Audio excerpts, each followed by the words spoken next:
Az ítélkezés egy olyan elmefunkció, ami a külső világ megítélésében érhető tetten leginkább.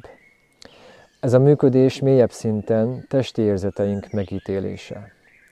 Az élet sokszor kényelmetlen, és ezt nem akarjuk érezni. Ilyenkor azt az automatikus döntést hozzuk meg pillanatról pillanatra, hogy a testérzeteink helyett inkább a gondolatainkra figyelünk. Ez azt jelenti, hogy képtelenné tesszük magunkat a jelen pillanat érzékelésére. Ennek az oka, hogy a gondolataink egy kis időeltolódással tudják csak értelmezni a jelen pillanatot. Az elménk gondolatfunkciója hasznos a problémák megoldásában.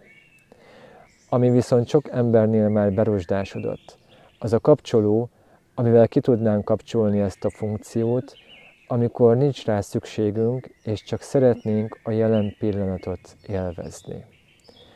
Amikor jelen vagyunk, egy mély nyugalom és feltöltődés tud megtörténni.